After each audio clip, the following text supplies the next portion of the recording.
ராமச்சந்திர வீட்டு கல்யாணத்துல கேரளா சாப்பாடு நல்லா இருந்ததுப்பா. சமயக்காரர் யாரு என்னன்னு விசாரி. ஐயா, பொண்ணு வீட்டுல இருந்து உங்க அண்ணனும் மாமா வந்துருக்காங்க. அவங்கள உட்கார வை, குடிக்க தண்ணி. சரி. கேரளா சாப்பாடு சொல்லிட்டு இருக்காரு. தேங்காய் எண்ணெயா இருக்கும், சாப்பிட முடியாதியா? நீங்களா சாப்பிட போறீங்க? ஏன் ஒண்ணு சோசப்படுறீங்க? இன்னைக்கு இங்க வேலை நிறைய இருக்கு, கொஞ்சம் அமைதியா இருக்கு. கல்யாணத்துக்கு சாப்பிடுற மாதிரி தான். வாங்க அங்கிள், வாங்க சார்.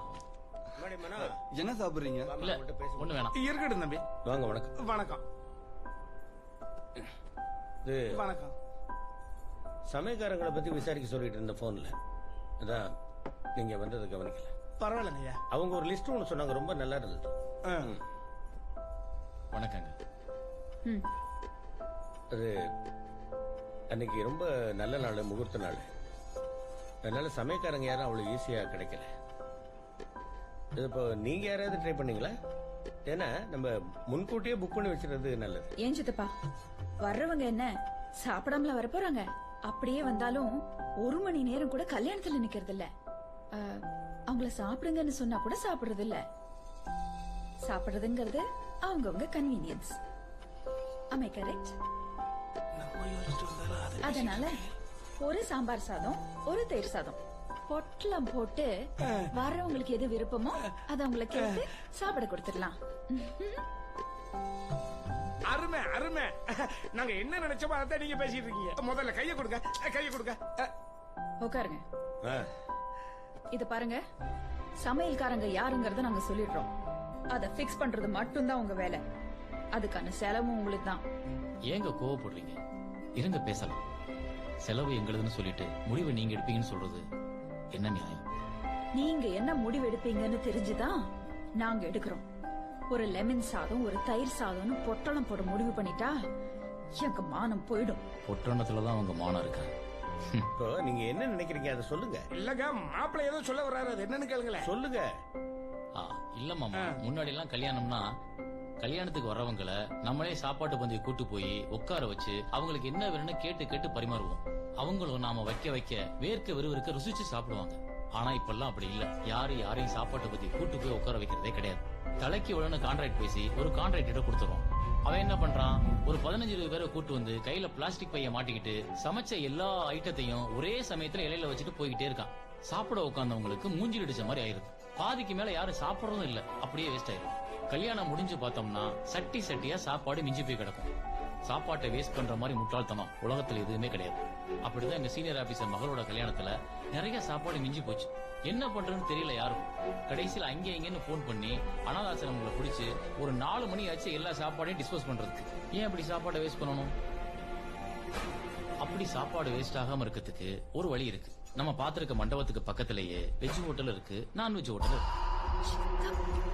யார் யாரு சாப்பிடுறதுக்கு பிரியப்படுறாங்களோ அவங்களுக்கு மட்டும் மொய் எழுதும் போதே டோக்கன் கொடுத்துடலாம். ஒரு 4 பேரை அதுக்கு நிக்க வச்சு கவனிக்க வச்சிடலாம். கடைசியில மொத்தமா எவ்வளவு சாப்பிட்டுருக்காங்களோ அதுக்கு மட்டும் பில்லிங் பண்ணலாம். சாப்பாடு வேஸ்ட் ஆகாது, செலவும் மிச்சம். ஹலோ,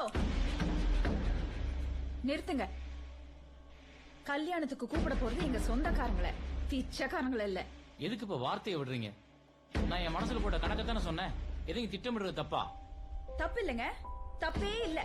ஆனா உங்க திட்டம் எனக்கு பிடிக்கல. வேணாம், பிரச்சனை வேணாம். உங்களோட லைஃப் லாங் டிராவல் பண்றது ரொம்ப கஷ்டம். சித்தப்பா, இதுக்கு ஒரு முடிவெடுங்க. இவங்க இப்பவே இப்படி இருக்காங்கன்னா கல்யாணத்துக்கு அப்புறம் என்ன பண்ண போறாங்கன்னு எனக்கு புரியல. இந்த மூஞ்சிங்களை 40 வருஷம் பாக்கணும். பட்டு பேசுங்க, கொஞ்சம் நிதானமா பேசுங்க. இது நாங்க உங்க வீடு தேடி வந்துட்டா எங்களுக்கும் மரியாதை ஒண்ணு இருக்குல்ல. உங்க புத்திமதி எனக்கு தேவையில்லை. நான் பொதுவா ஆம்பளைங்க பேசுறத கேட்கவும் மாட்டேன், நம்பவும் மாட்டேன். நாங்க சொல்றதுக்கு ஓகேன்னா இந்த கல்யாணம் நடக்கும், இல்லன்னா பொண்ணு மட்டும் அனுப்பி வைங்க. தம்பி விருப்பப்பட்டுட்டான், அவனுக்காகத்தான் இது எல்லாத்தையும் செய்யறோம்.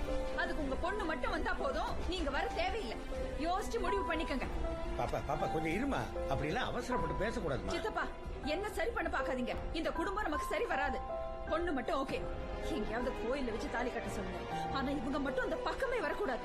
இதுக்கு ஓகேன்னா இந்த கல்யாணம் நடக்கும், இல்லன்னா வேணாம்.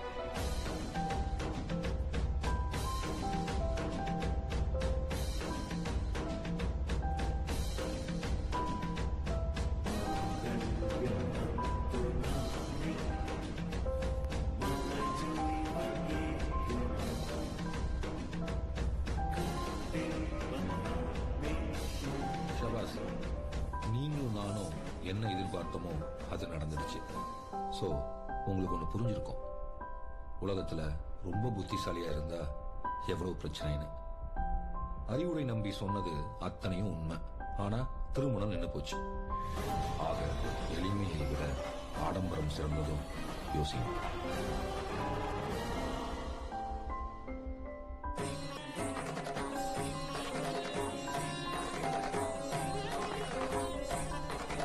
உங்க புத்திமதி எனக்கு தேவையில்லை. பொண்ணு மட்டும் வந்தா போதும், நீங்க வர தேவையில்லை. பெத்தெடுத்த அம்மாவையும் தூக்கி வளர்த்த அண்ணனையும் உதறி திருட்டு போனாதான் அந்த கல்யாணம் நடக்கும்னா அப்படிப்பட்ட கல்யாணமே எனக்கு தேவையில்லை. நான் உன்னை எதுவும் இழந்துட்டு வந்து நிக்கல, சும்மா கெஞ்சிக்கிட்டு போய் நிக்கிறதுக்கு. எப்ப எங்க அண்ணனையும் அம்மாவையும் வேணாம்னு சொன்னாங்களோ அப்பவே அந்த குடும்பமும் வேணாம், பையனும் வேணாம் முடிவு பண்ணிட்டேன். அவங்களுக்கு அந்த மாதிரி எந்த பொண்ணு வராலோ அவளே கல்யாணம் பண்ணிக்க சொல்லுவேன்.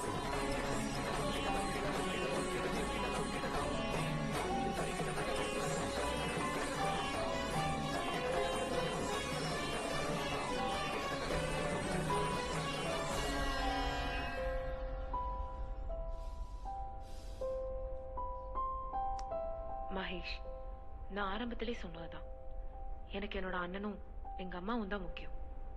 அவங்களெல்லாம் உதறி சொல்லிட்டு உங்க வீட்டுல வந்து உட்கார ஆள் நான் இல்லை. அந்த அளவுக்கு நம்ம லவ் பண்ணவும் இல்லை.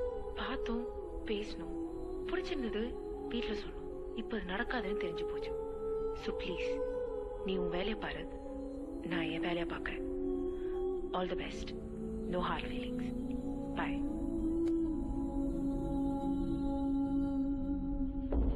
அதே தேதியில திருமணம் நடக்கணும். நம்ம சொந்தத்துல வேற பொண்ணு எங்கேயாவது இருந்தா பாருங்க சித்தப்பா. திருமணம் பண்ணி காட்டணும். திருமணம் இப்படித்தான் செய்யணும்னு. இது என்ன சோறம்மா? குழஞ்சு போச்சு, கெட்டு போச்சுன்னு உடனே வேற சோறு வடிச்சு போடுறதுக்கு வாழ்க்கை. கொஞ்சம் பொறுமையாரு, கோவப்படாத.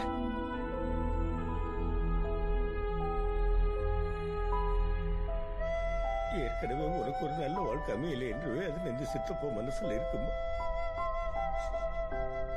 இந்த குடும்பத்துக்கு அப்படி இன்னொரு கஷ்டம் வேண்டாம். வேண்டாமா? 5000 வருஷமா பழகின விஷயத்தை நீ மாத்தணும்னு யோசிச்சினா ஏதோ தெய்வ குத்தம் பண்ண மாதிரி நினைப்பாங்க. இதெல்லாம் எத்தனை பேர் அட்வான்ஸா யோசிக்கிறாங்க? அவ்வளவு ஏன் நான் பாக்கல இல்ல. கடனை வாங்கி ஜாம்னு கல்யாணத்தை பண்ணிட்டு இப்ப முடிச்சுட்டு இருக்கேன். ஒய்ஃப் ஆசைக்கு, மக ஆசைக்கு, மகன் ஆசைக்குன்னு எல்லாரோட லைஃபும் ஆசையிலையும் நம்பிக்கையிலையும் தான் ஓடுது. லவ் விஷயத்துல மாப்பிள்ளை வீட்டுக்காரங்க இவ்வளவு சீக்கிரம் ஒத்துக்கிட்டதே பெரிய விஷயம். எதுவும் கண்டிஷன்லாம் இல்லாம, அதுவும் இப்ப இருக்க சொசைட்டில. என்ன சார் இதெல்லாம்? அப்புறம் எதுக்கு படிச்சு அனுபவப்பட்டு? கழுத குதிரை மாதிரி ஓடுதுன்னு சொன்னா ஆமான்னு சொல்ல 100 பேர் இருக்கும்போது நீ ஒருத்த மட்டும் ஏன் கழுத மாதிரி தான் ஓடுன்னு சொல்ற? சரி சார், நான் பேசுறேன். முடிவு பண்ணிட்டேன். பட் எதுக்கும் உங்ககிட்ட டிஸ்கஸ் பண்ணிக்கலாம்னு தோணுச்சு, அதான். ஏற்கனவே அனுபவப்பட்டவங்கிற முறையிலையா?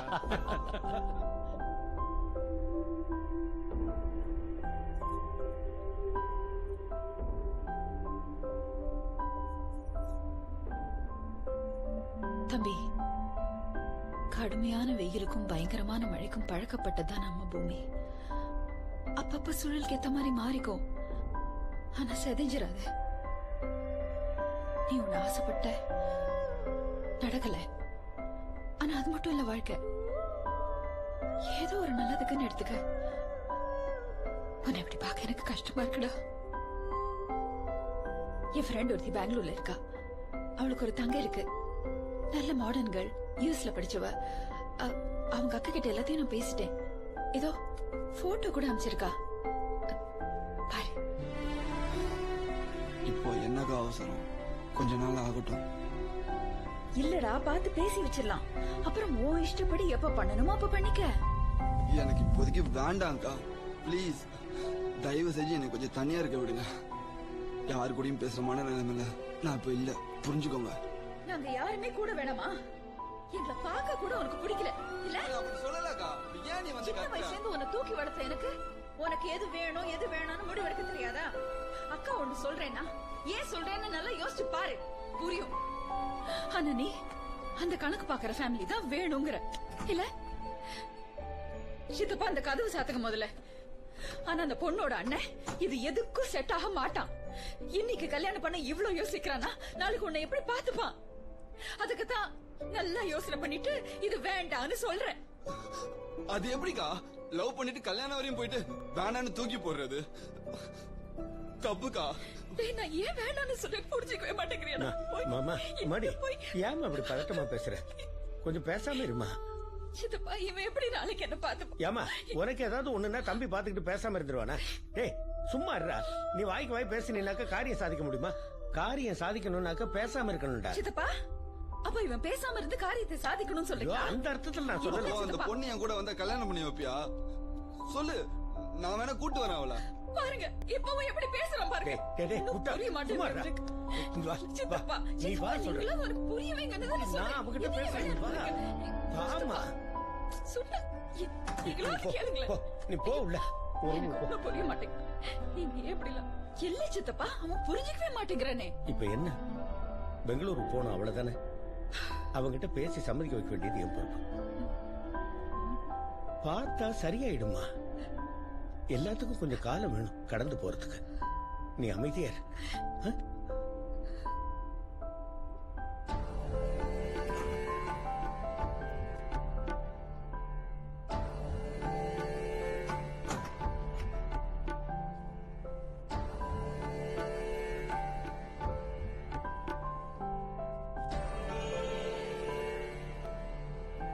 டேய், இப்ப என்ன? போய் பார்த்தா அந்த இடத்துலயே அந்த பொண்ணு உனக்கு கட்டி வச்சிட்டு போறோமா? அக்கா ஆசைக்கு ஒரு தடவை போய் பார்த்துட்டு வரலண்டா. அதுக்குள்ள எவ்வளவோ நடக்கும். டேய் தம்பி,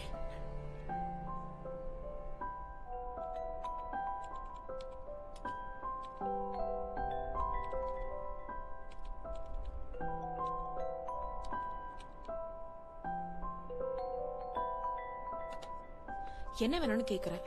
எனக்கு நீ தான் வேணும். நான் கிடைக்க மாட்டேன். ரீசன்? நம்ம கல்யாணம் நடக்க வாய்ப்பு இல்ல. என்ன பேசுற நீ?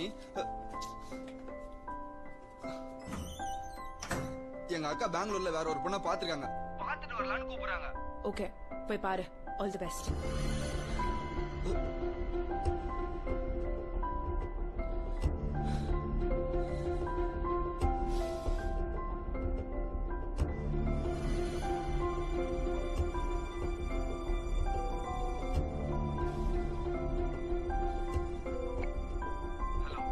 இப்ப எதுக்கு பேசிட்டே இருக்கும்போது போனை பாதியில கட் பண்ற?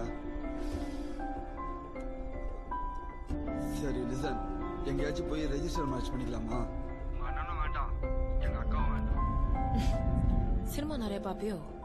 ஏன் சினிமால மட்டும் தான் ஓடி போய் கல்யாணம் பண்ணுவாங்களா? லைஃப்ல இருந்து தான் சினிமா. அந்த சினிமால ஒருத்தன் எடுக்கிற முடிவு லைஃப்ல பல பேர் எடுக்கிற முடிவு. நான் தயார் உன்னை கல்யாணம் பண்ணிக்க, வீட்டு சம்மதம் இல்லாம. நீ தயாரா? நான் தயார் இல்ல. நான் விட்டாலும் இல்லை. உங்க லைஃப் ஸ்டைல் வேற, எங்க லைஃப் ஸ்டைல் வேற. இந்த டாபிக் எங்கே விட்டுரு ப்ளீஸ். உருப்படியா யோசி எப்பவுமே. பாய். இனிமே எனக்கு கால் பண்ணாத.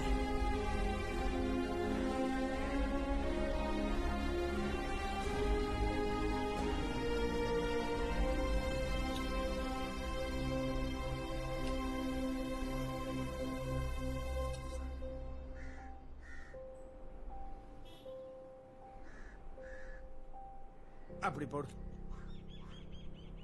இந்த எதிர்பார்க்காத திருப்பத்தை நான் எதிர்பார்க்கவே இல்லையே. மாப்ள, எதிர்பார்த்தபடியே எல்லாமே நடந்துட்டா எழுதுனவன் பொய்யார் வேணா இல்லையா? என்ன மாமா திடீர்னு கண்ணதாசன் மாதிரி பேசுறீங்க? விஷயத்துக்கு வா. ஒரு பொண்ணு மனசுல கல்யாணத்தை பண்ணி வைக்கிறேன்னு சொல்லிவிட்டு திருத்து பண்ணி பாட்டினா நல்லாவா இருக்கு? மாமா இப்ப தங்கச்சி தானே வேணாம் நிக்கிறேன், நான் என்ன பண்றது? நல்லா யோசிச்சு பாரு மாப்ள. அண்ணன் வரக்கூடாது, அம்மா வரக்கூடாதுன்னு அவங்க சொன்ன உடனே இந்த ஆசையை தூக்கி தூர போட்டு உட்கார்ந்துருக்கா இல்லையா? அப்பேற்பட்ட பொண்ணுக்கா நம்ம வளைஞ்சு கொடுக்கறதுல என்ன தப்புங்கிற? சரி இப்ப நான் என்ன பண்ணணும் மாமா?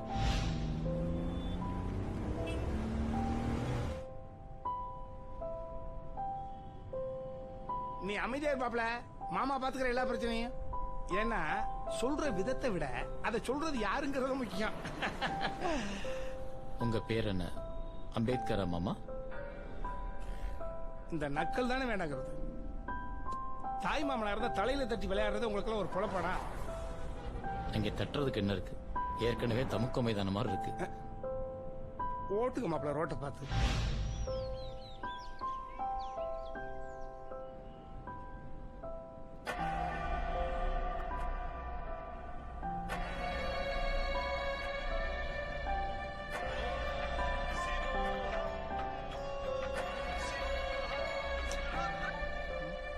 என்னது கட் பண்றாரு மாப்பிள்ள? திரும்ப ட்ரை பண்ணி பாருங்க.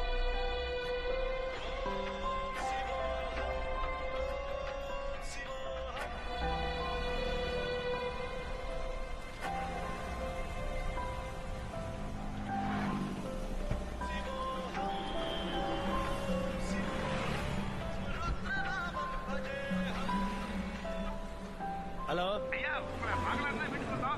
எப்படி பெங்களூர் ட்ரிப்ல நல்ல சுகமா போயிட்டு இருக்கா? ஆமா ஆமா, குடும்பம் ரொம்ப ஜாலியா இருக்கு. அப்படியே சந்தோஷமா ஒரு ட்ரிப் போயிட்டு இருக்கோம். என்ன விஷயம்? எதுக்கு சும்மா சும்மா போன் பண்றீங்க? நீங்க ஏதோ டென்ஷன்ல இருப்பீங்க போல இருக்கு. நீங்க திரும்ப வந்துருங்க. முக்கியமான விஷயம் நம்ம நேர்ல பேசினா தான் நல்லது. நாளைக்கு வந்துருவோம், அப்புறம் பேசிக்கலாம். வைக்கிறேன். என்ன மாமா வந்த விஷயத்த சொல்லாமே கட் பண்ணிட்டீங்க? போன்லயே சொல்லிருக்கலாமோ? இல்ல திரும்பி வந்ததும் சொல்லலாம்னு நினைச்சேன். அப்ப ஒன்று பண்ணட்டுமா? மறுபடியும் போட்டு என்ன நாள் ஓகே, எவ்வளவு செலவு நாள் ஓகே சொல்லிட்டுமா? இல்ல வேணாம், வந்ததுமே நேரா பேசிக்கலாம். நீங்க வாங்க. சரி மாப்ள, வரம்மா. சரிங்கய்யா.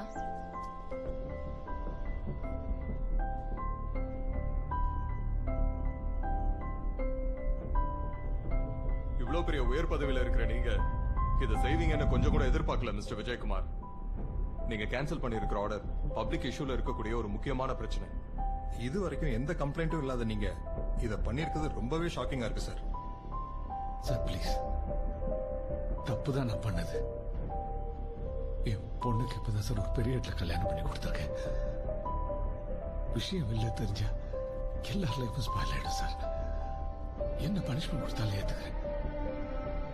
நியூஸ் மட்டும் வெளில தெரிய வேண்டாம் sir, please. Sorry mister Vijayakumar, procedure is procedure. உங்களுக்காக எல்லாம் மாத்த முடியாது.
தம்பி, நீ வண்டியில இருந்து வந்துடுறோம்.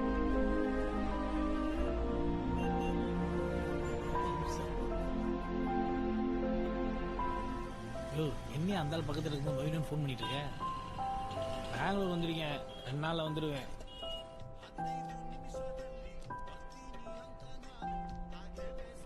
என்ன அங்கம்மா வீட்டுல ஆள் இல்லைன்னு உடனே ஒரே ஜாலி தான் போலையே. சித்தப்பா சேஞ்ச் போடுங்க. சரி, அமைச்சர் வீடியோ ஒன்று மாட்டிருக்கு, அதை அனுப்புறேன். பாரு, பார்த்துட்டு எப்படி இருக்குன்னு சொல்லு.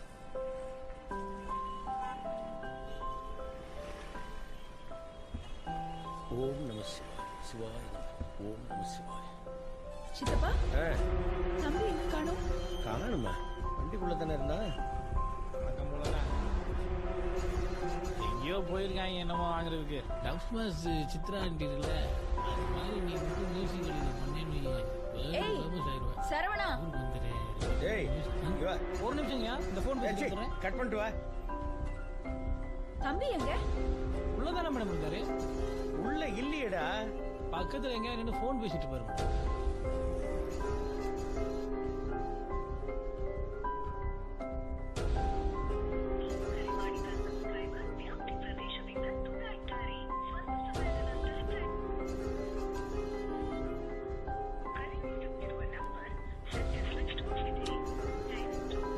ஆஃப்னு வருது.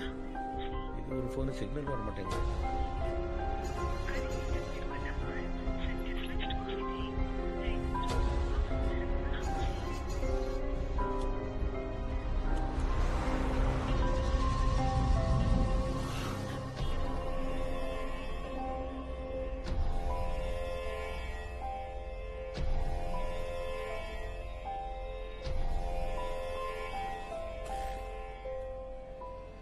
மனோன்மணி, என்னம்மா?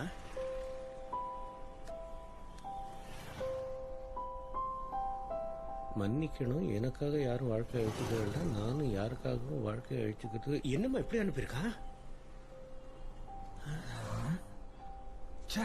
பேலன்ஸ் கட் ஆயிடுச்சு. கணக்கு ஐயா, பேலன்ஸ் கட் ஆயிடுச்சு. போய் ரீசார்ஜ் பண்ணிட்டு வந்துடுறேன். 2 minutes.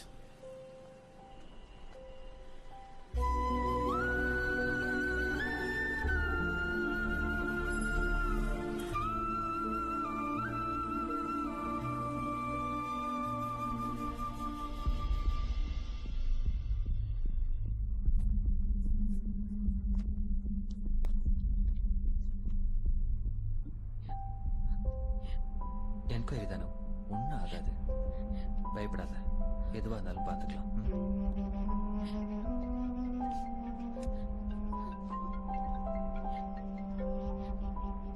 Hello sir. ஆமா, இங்கே தான் இருக்கும். இல்ல தெரியல, என்ன நடந்துட்டு இருக்குன்னு தெரியல சார். ஆமா, அவங்க எல்லாரும் இங்கே தான் இருக்காங்க.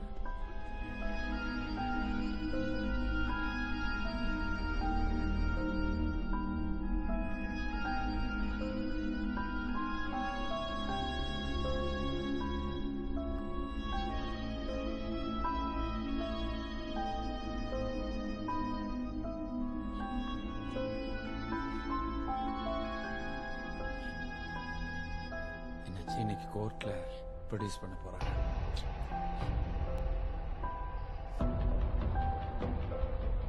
இன்னொன்னு சொல்ல,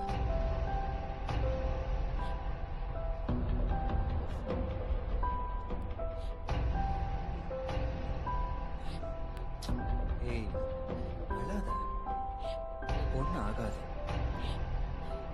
அழாதன்னு சொல்றேன்ல.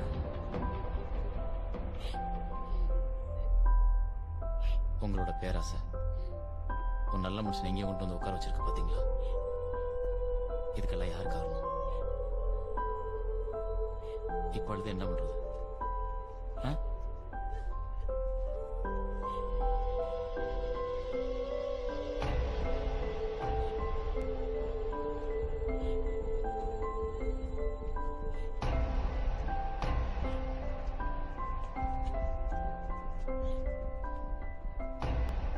சாரிம்மா,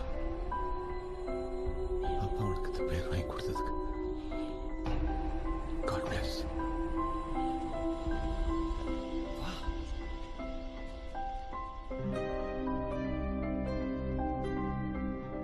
இதெல்லாம் நடந்துரும், அதெல்லாம் நடந்துரும் கனவுலே வாடுற ஒவ்வொரு மனுஷனும் ஒவ்வொரு பிரச்சனைக்குள்ள மாட்டிக்கிறான். அதுல இருந்து மீண்டு வரதுக்குள்ள அவன் ஆயுசே முடிஞ்சு போகுது. இதுக்கெல்லாம் காரணம் அடிப்படை கல்வி. அதுல இருக்கிற குறைபாடு அரசாங்கத்தோட கவனக்குறைவு. இந்த உலகத்துல வாடுற ஒவ்வொரு மனுஷனுக்கும் தேவையானதெல்லாம் தாண்டி எல்லாத்தையும் இங்க கொண்டு வந்து வியாபாரமாக்குற கார்பரேட் கன்சர்ன்ஸ். அப்ப அவ என்னதான் செய்வா? எந்திரமாயிரா, கடகார ஆயிரா. அவனை மீட்டெடுக்க முடியவே முடியாது.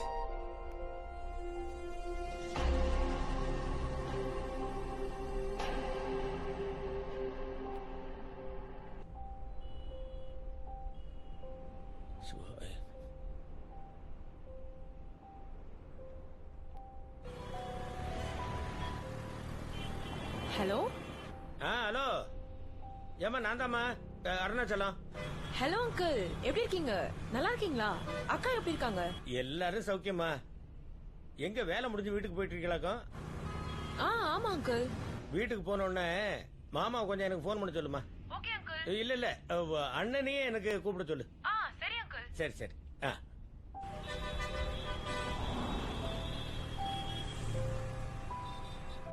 எந்த டென்ஷனும் இல்ல, பதட்டமே இல்லாம ரொம்ப நிதானமா பேசுது.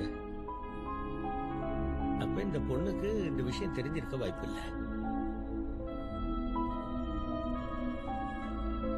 அந்த பொண்ணு ரொம்ப நல்ல பொண்ணுமா, அதுகிட்ட எந்த குறையும் இல்ல. இப்ப அந்த சர்டிபிகேட் தான் ரொம்ப முக்கியம்.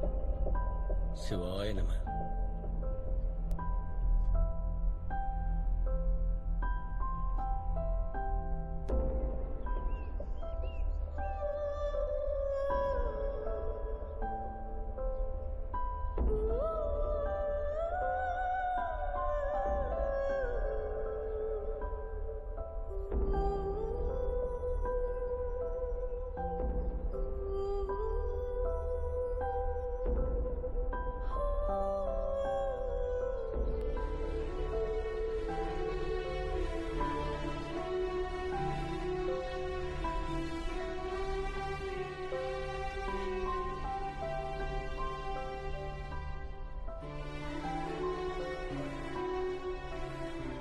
உனக்கு போன் எதுவும் இல்லைல்ல?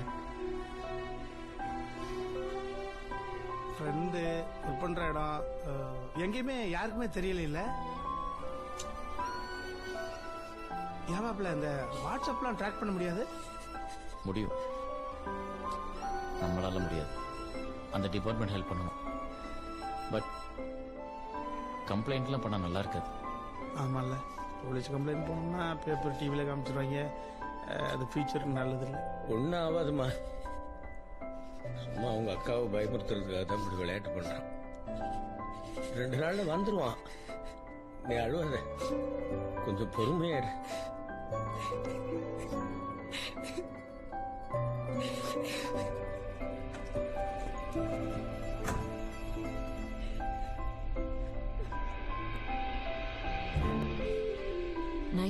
படம் பார்த்தேன். ஆட்டோகிராஃபை நினைவுபடுத்துகிறேன். ஆட்டோகிராஃப் வேற, 96 வேற. அது எப்படி சின்ன வயசுல காதலிச்ச பொண்ணை நினைச்சு கல்யாணமே பண்ணாம இருக்க முடியும்? காதல் உண்மைனா கல்யாணம் பண்ணிக்காம இருக்கிறதும் சாத்தியம் தான்.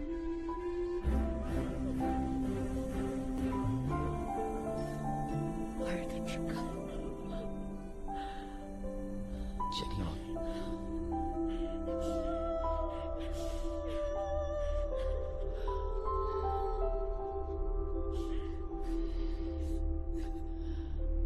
சரி அழுகட்டும், நீங்க போங்க.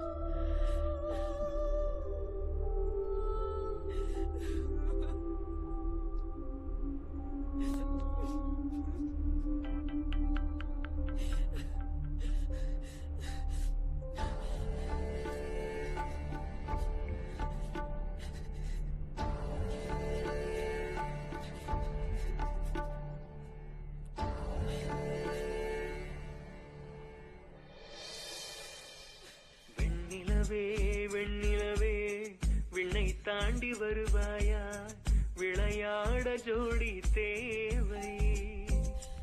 இந்த பூலோகத்தில் யாரும் பார்க்கும் முன்னே உன்னை அதிகாலை அனுப்பி வைப்போம். வெண்ணிலவே விண்ணை தாண்டி வருவாயா, விளையாட ஜோடி தேவை. அவங்க அக்கா தான் 2 நாளா சாப்பிடாம இருக்கு. அண்ணா, அவன் எங்கேயோ சேஃபா இருக்கான். ஹாஃப் அன் முன்னாடி டுவெட் ஆப்ல பாட்டு பாடி இருக்கான். மெசேஜ் பண்ண முடியுமா? என்கிட்ட பேச சொல்லு, நான் பேசணும்னு சொல்லி போடு.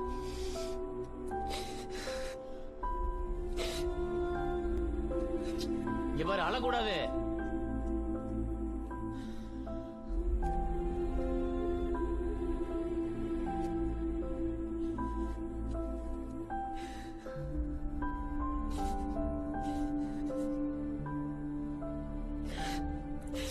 மன்னிச்சிரு, எனக்கு நீ வேணும்னு நினைக்கிற. நீ இல்லன்றத நல்லா தாங்கிக்க முடியல. ப்ளீஸ், எங்க இருக்க? எனக்கு உன்னை பார்க்கணும் போல இருக்கு. எங்க அண்ணன் உன்கிட்ட பேசணும்னு சொன்னாரு. கால் பண்றியா? ப்ளீஸ்.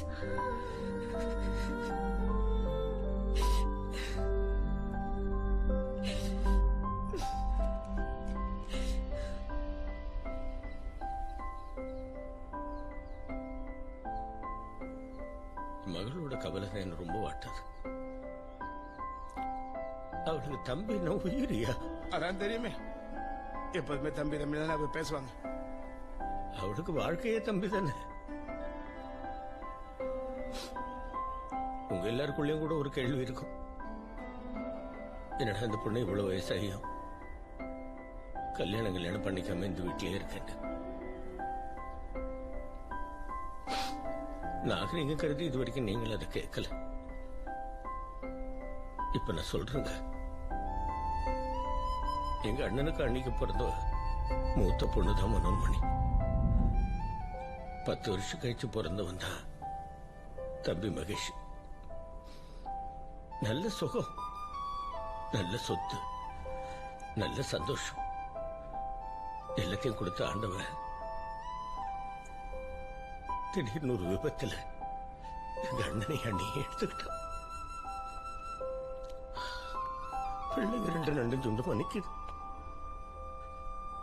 அதுக்கப்புறம் அவங்கள வளர்த்து அழக்க வேண்டிய பொறுப்பு எனக்கு வந்தது.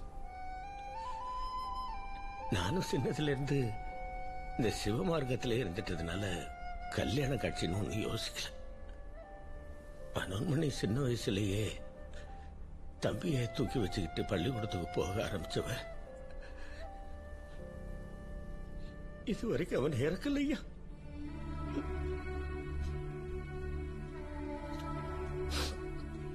நானும் ஒரு நல்ல இடத்துல அவளுக்கு மாப்பிள்ளை பார்த்தேன். கல்யாணத்துக்கு அவ போட்ட ஒரே ஒரு கண்டிஷன், கல்யாணத்துக்கு அப்புறமும் தம்பி என் கூட தான் இருப்பான் அப்படிங்கிறது தான். அவங்க வீட்லயும் ஒத்துக்கிட்டு கல்யாணம் நல்லபடியா நடந்ததுன்னு வைங்களேன். புகுந்த வீட்டுக்கு போனேன். என் பொண்ணுக்கு 6 மாசத்துக்கு அப்புறமா அவங்க தம்பியை நடத்தின விதம் பிடிக்காம போச்சுங்க. மாப்பிள்ளை கிட்ட பேசிருக்கா. என் தம்பினா எனக்கு உயிர். அவனை நீங்க ஒழுங்கா நடத்துறதா இருந்தா நான் இங்க உங்க கூட குடும்பம் நடத்துறேன். இல்ல முடியாது. தம்பி முக்கியமா புருஷன் முக்கியமா அவங்க வீட்டுல ஒரு கேள்வி வந்தப்போ என் தம்பி தான் எனக்கு முக்கியம் சொல்லி தம்பியை தூக்கிட்டு புள்ள வீட்டுக்கு வந்துட்டாங்க. அவங்க வீட்டுல இருந்து யாரும் வந்து பார்க்கல. இவ்வளவு அங்க போல 15 வருஷம் அப்படியே ஓடி போச்சு. போன வீட்டுல இருந்து யாரும் வரலையா அப்படின்னு ஒரு நாள் கூட ஒரு துளி கண்ணீர் வடிக்காதவ இன்னைக்கு தம்பியை கடவுளோட தவிச்சு போய் நிக்கிறாங்க. ஐயா தாக்க முடியல. ஐயா கலங்காதீங்க, ஐயா கலங்காதீங்க. சிவா வீட்டு வீடு வாசப்படின்னு பெரியவங்க சொன்ன சரியா தான் இருக்கு.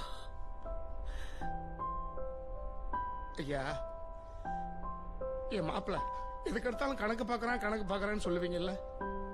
கணக்கே பார்க்காம கையில இருக்கிற பொருள் எல்லாம் தானம் பண்ண குடும்பம் அந்த குடும்பம்.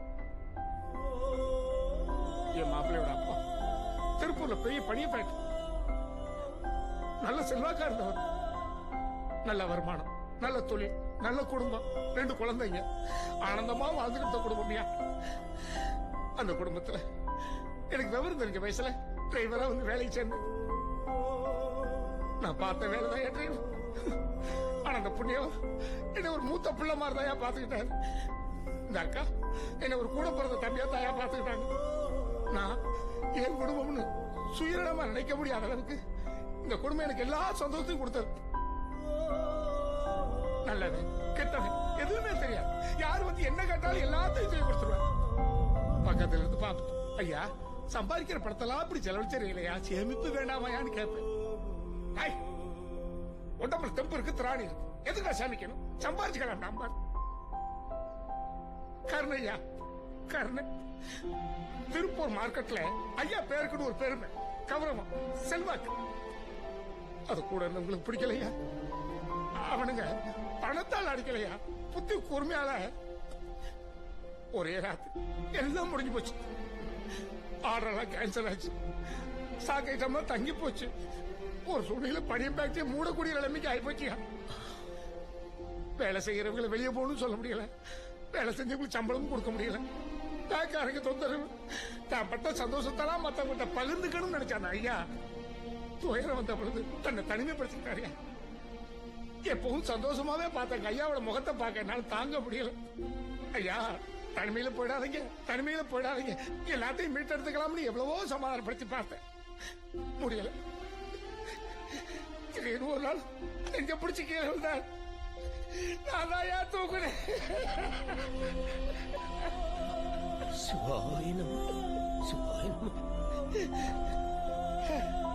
கோடிக்கணக்கில் பணம் போட்ட வீட்டுல ஒரு கோடி துணி வாங்குறதுக்கு வழியில போச்சியா. ஒரே ராத்திரியில எல்லாம் போச்சு. சின்ன சின்ன பிள்ளைய, அக்கா, சோறு போட்ட குடும்பம் விட்டுட்டு போக முடியுமா? எனக்கு எது நடந்தாலும் இங்க நான் அப்படியே தங்கிட்டேயா.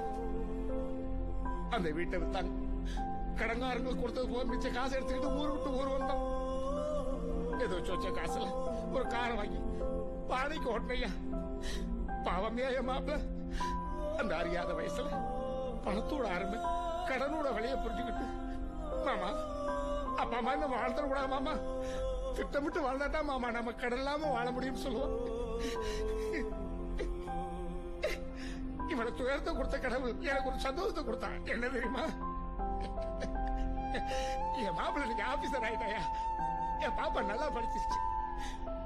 எனக்கு இது போதியா, இது போ. என்ன ஏது?